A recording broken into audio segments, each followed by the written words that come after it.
What's going on, everybody? It's your boy KRYPTONIAN SAIYAN here, bringing you guys another review for Chainsaw Man. And now that chapter 104 is done in the books, boy, do we got a lot to talk about. Not only is our boy Denji horny enough that he has women sitting on top of him like he's a chair, but he got called out to his face for being so horny that he only saves women. More than a couple times in this chapter, Fujimoto absolutely had me rolling with humor, especially once Denji met Mitaka, which we all knew was coming at some point in the story, but wow, this was so worth the wait. So now that we have my initial thoughts out of the way, let's dive deeper into the chapter itself. So the chapter opens up with a very important conversation with Yoru and Mitaka, where we see more layers being added to Yoru as a character, and her humanization is taking place right before our very eyes. This is actually very brilliant writing right here, because in a very short period of time, we've seen enough sides of Mitaka and Yoru that they should be viewed as problems for Denji, but for reasons other than he's our series protagonist. But due to the writing, it almost feels as if Fujimoto is trying to set up a moral gray area for the readers where they don't know who to actually root for. In part one of Chainsaw Man, for the most part, it was pretty simple. There were some outliers like Power and Makima,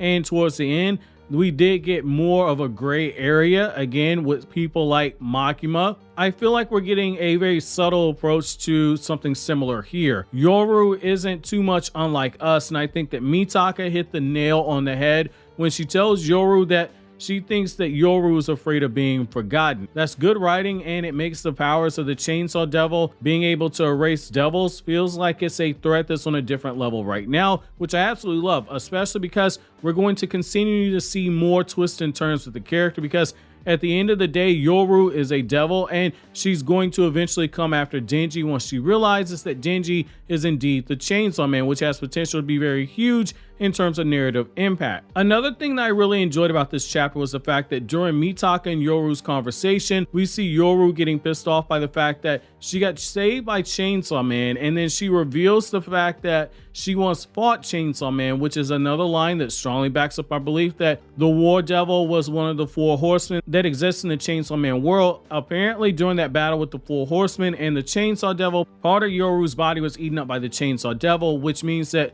we're seeing a nerf version of Yoru, which I find to be very fascinating moving forward. She then goes on to state that due to their battle, there haven't been as many wars in the world since then, and that war is only something that's viewed in video games and movies, and she blames Chainsaw Man for people forgetting about her, which leads to her going to sleep before she even answers Mitaka's claim about Yoru is afraid of being forgotten. It's then, while Yoru is asleep, that Mitaka thinks to herself that she's glad Chainsaw Man saved her life, and that she isn't going to be like before, where she didn't care about whether or not she lived or died, which is more of a highlight from her growth that we saw in the introduction chapter for a character where Mitaka realized how much she wanted to cling to her own life.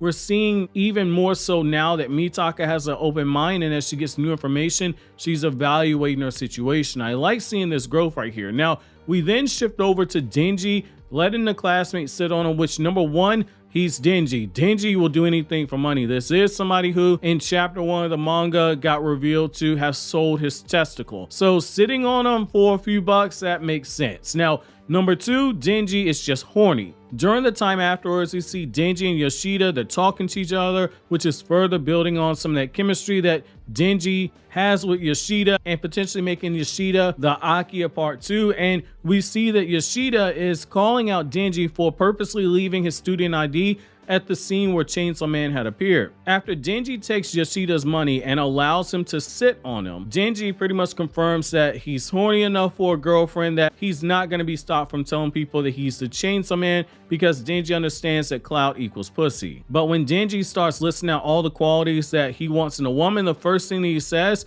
is that she needs to be desperate enough to want a boyfriend.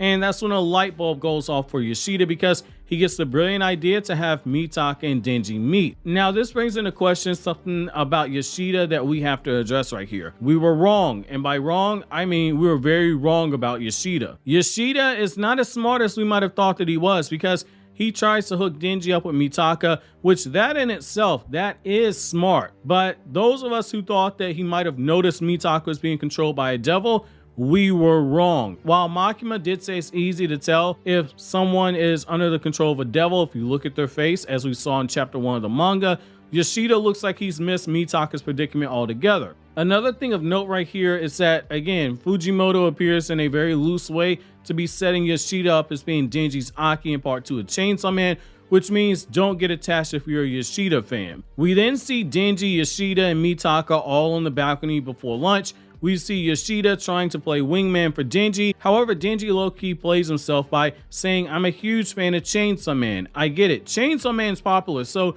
chances are Mitaka would have been a fan, but he totally misread the situation, which is absolutely hilarious.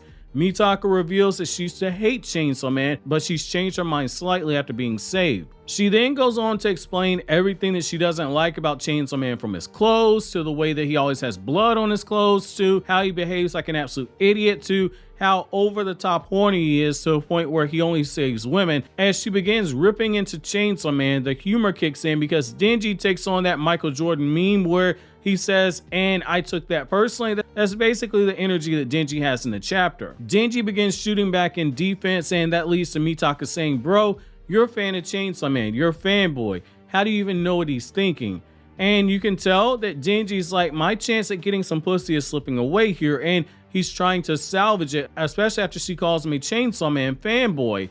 In particular, a super fan, which yikes, that had to have hurt. Yoshida can already tell where this is heading, and he says Denji's name in a warning manner just based off of how his face is drawn after Denji says he'll prove to Mitaka the truth. And that's when Denji does one of the boldest things and the dumbest things ever. He flat out says that he's Chainsaw Man. Now, here's the thing about that. Mitaka doesn't believe him, which for him, that's actually a good thing that Mitaka views him as being a loser. And Yoshida tells him that nobody will believe you if you say that you're Chainsaw Man in the way that you did, and that leads to Denji screaming that he really is Chainsaw Man. Now, outside of the fact that our boy Denji just exposed himself as being a loser, which given his circumstances on how he grew up, we can actually excuse him for that. The fact is that Yoru might start paying closer attention to him because of this, which could wind up being deadly in terms of events, especially if Yoru sees that Mitaka is getting close to Denji and she tries to turn him into a weapon, and something goes sideways because she can't turn the Chainsaw Devil hybrid into a weapon. That might be something that actually confirms Denji's identity. I'm curious to see where this is going to go from here, so my chapter question to you guys is, did Denji meeting Mitaka live up to your expectations? While you think that over, consider watching these other videos you see on the screen right now.